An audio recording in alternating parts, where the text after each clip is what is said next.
beats Harimoto, loses to Lin Yun Ju badly. Beats Harimoto, loses to Lin Yun Ju badly. Beats Harimoto, loses to Lin Yun Ju badly. Why is everyone able to beat Harimoto but can't even get a set of Lin Yun Ju? Isn't Harimoto stronger than Lin Yun Ju? Or has Lin Yun Ju been overshadowed by Harimoto all these years? Hello, welcome back to another match analysis from Golden Table Tennis. Today, we are going to discover the mystery of two different players and their styles, and why is one easier to deal than the other. We all know recently Harimoto is quite on a losing streak, losing a lot of matches to many foreigners. Kind of ironic in my opinion, since he's known as the biggest threat to Chinese table tennis. But as table tennis fans, we don't just look at match results and then forget about it. We want to know the reason behind every win and loss. In this video, we are going to do just that. Without further ado, let's hop into the analysis. The main question for today's video is why players can defeat Harimoto but fail to challenge Lin Yun Ju. After watching match replays and doing my own research, I have found the answer to this mystery. The reason is simple. It is in the difference in style and strength. Harimoto's strength is in the open rallies where he wins points by taking the ball early off the bounce and unleashing his powerful attacks. On the other hand, Lin Yun Ju's advantage is in the first 3 balls where he can take control of you early in the rally by using his deceptive serves and deadly banana flick. Another thing is in the different styles. Although Harimoto and Lin Yun Ju are both speed-oriented players who like to play close to the table, the major difference is that Harimoto is more power-oriented whereas Lin Yun Ju is spin-oriented. I play table tennis myself and I understand how difficult it is to deal with heavy topspins against powerful shots. All you need to do is to relax your hand, adjust the bat angle slightly and borrow the power generated from your opponent to reflect the ball back to them with minimal effort. Whereas against topspin, no matter how hard I try to close my racket angle and apply downwards pressure, the ball still tends to go out. The similarity of the 3 players I mentioned is that they all have very good rallying skills. All 3 of them have good attacking game, deals very well with speed, power, and are able to beat Harimoto in his own game. However, they aren't very good at dealing with heavy spins. I think it would be easier for you to understand by watching the match replays. Let's start with Darko Jorgic against Harimoto from the Olympic Games. Just watch how deadly Darko's backhand is. I think it is better than Harimoto's. Harimoto is way too passive. You can see he keeps blocking the ball only. This is suicidal because Darko's backhand is too powerful. He also making too many silly unforced errors.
Next match is Dyjas Jakub in the first round of the World Championships.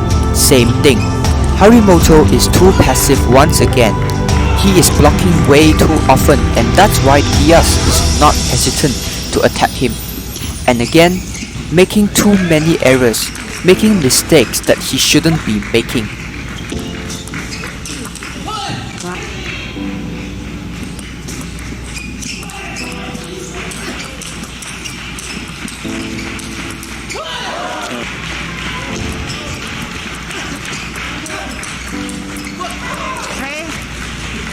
Coquinilla was cruising and then turned it up another gear.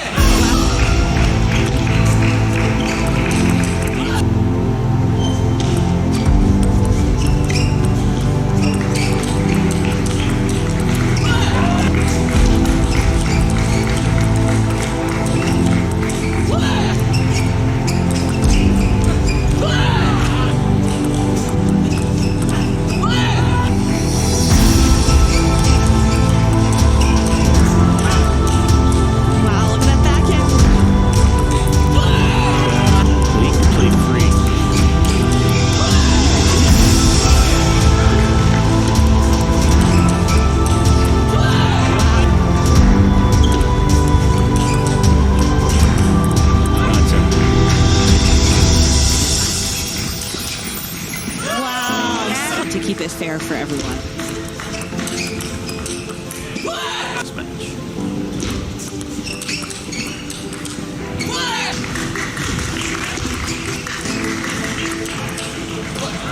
From Harimoto.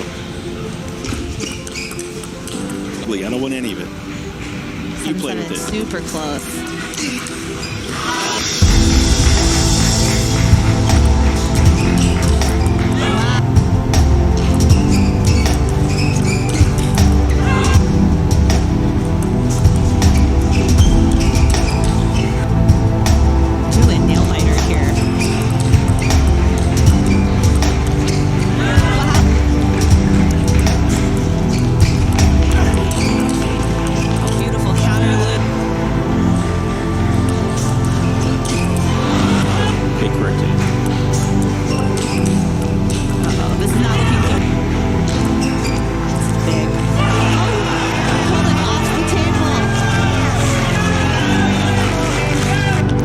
As for Xiang Peng, I am not surprised he was able to beat Harimoto. Harimoto is known as the biggest threat to Chinese table tennis, and that is why they have been studying Harimoto's game for a long time. Not to mention that Xiang Peng is a Chinese version Harimoto in my opinion. Similar playstyles, similar hairstyles, and both like to scream a lot.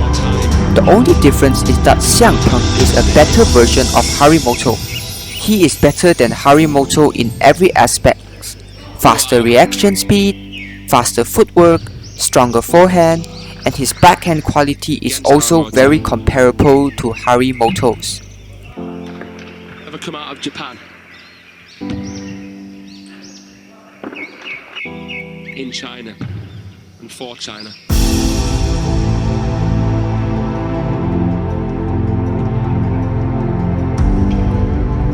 And again.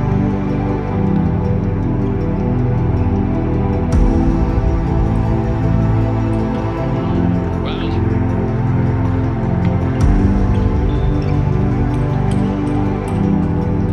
Wow. Must have been. Let's take combinations. We can play the backhand. See that left foot.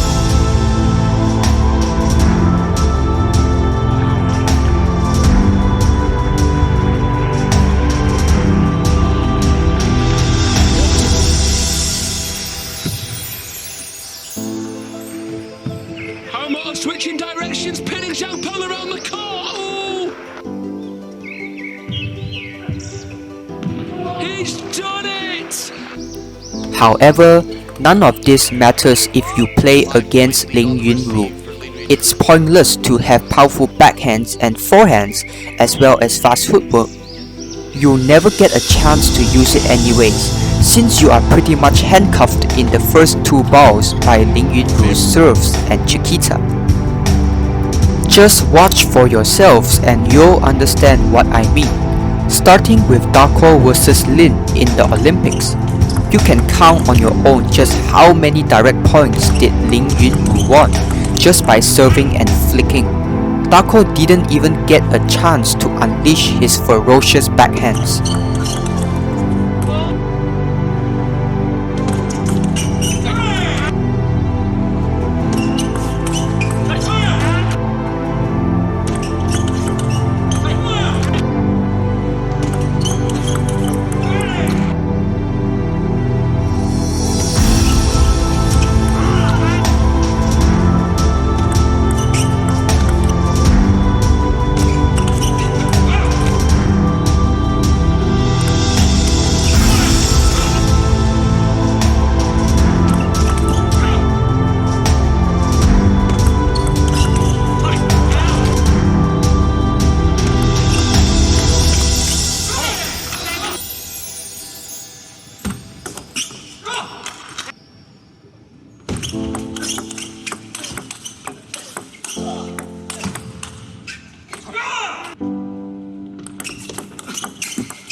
Same for Dyjas.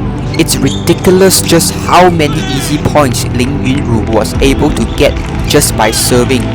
Dyjas has no idea how to deal with his serves.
As powerful Xiang Peng in the loop-to-loop rallies, it means nothing if you cannot deal with the deadly flicks of Lin Yun Ju.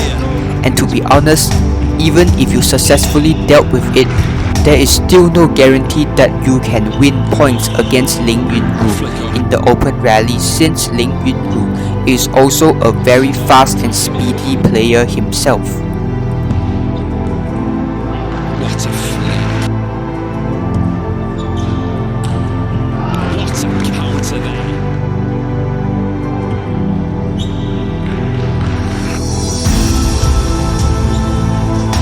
So spinny, so much.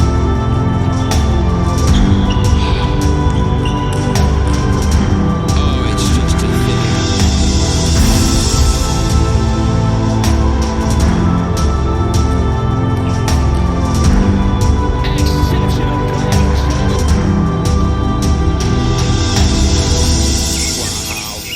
Peng in trouble. Oh, just narrowly.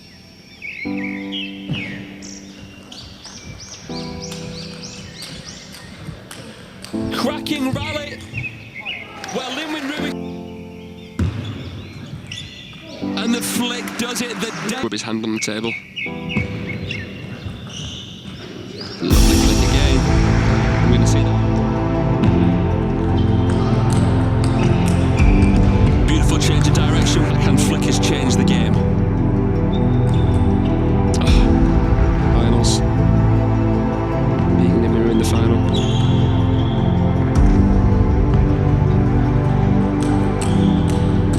Backhand so good. Forehand so good. Jean Peng's defense.